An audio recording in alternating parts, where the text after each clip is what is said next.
చాలామంది cabbage smell వస్తుందని తినడానికి ఇష్టపడరు. కానీ ఇందులో వైటమిన్స్, మినరల్స్, యాంటీ ఆక్సిడెంట్స్ ఉండి డైజెషన్ని, ఇమ్యూనిటీని ఇంప్రూవ్ చేస్తుంది. అలాగే ఇది కొన్ని రకాల క్యాన్సర్స్, ఇంకా హార్ట్ డిసీజెస్ని తగ్గించే ఎబిలిటీ కూడా ఉంది. తక్కువ క్యాలరీస్ ఉండి ఫైబర్ పుష్కలంగా ఉండి హెల్దీ డైట్కి అయితే మంచిగా యూజ్ అవుతుంది. క్యాబేజ్ పెసరపప్పు కాంబినేషన్తో ఒకసారి ఈ కూర ఇలా ట్రై చేయండి, చాలా బాగుంటుంది. క్యాబేజ్ని సన్నగా కట్ చేసుకున్న తర్వాత మరుగుతున్న నీటిలో వేసి ఉడికించుకోవాలి. ఇందులోనే 1/2 కప్పు పెసరపప్పును కూడా వేసి క్యాబేజీ పెసరపప్పు కలిపి ఉడికించుకోవాలి. ఉడికిన తర్వాత పెద్ద బౌల్లో స్ట్రైనర్ పెట్టి క్యాబేజ్ని స్ట్రెయిన్ చేసుకోవాలి. ఈ వాటర్ని మనం అస్సలు వేస్ట్ చేయము. ఈ వాటర్తో రసం చేసుకుంటాం, టేస్ట్ చాలా బాగుంటుంది. అది కూడా చూపిస్తాను.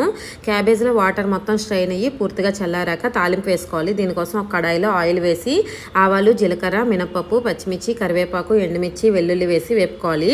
ఇందులో ఇంకా వాటర్ వేయం కనుక వెల్లుల్లి తాలింపులోనే కంప్లీట్గా కుక్ అయిపోవాలి. తర్వాత ఇందులో ఉడికించుకున్న క్యాబేజీ పెసరపప్పును వేసి కొంచెం పసుపు, టేస్ట్కి సరిపడా సాల్ట్ వేసి మిక్స్ చేసుకొని ఒక 5 మినిట్స్ కుక్ చేసుకుని స్టవ్ ఆఫ్ చేసుకుంటే కర్రీ రెడీ అవుతుంది.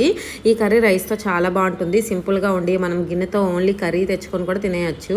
క్యాబేజీ రసం కోసం చిన్న తాలింపు ప్యాన్లో ఆయిల్ వేసి ఆవాలు, జీరా, మినపప్పు, క్రష్ చేసిన వెల్లుల్లి, కరివేపాకు, ఎండుమిర్చి, ఇంగువ వేసాక క్యాబేజీ వాటర్తో వేసి కొంచెం పసుపు, టేస్ట్కి సరిపడా సాల్ట్ వేసి కుక్ చేసుకోవాలి. పులుపు కోసం చింతపండు కంటే కూడా ఇలా ఎండబెట్టిన మామిడి టెంకలు వేసి బాయిల్ చేసుకుంటే రసం రెడీ అవుతుంది.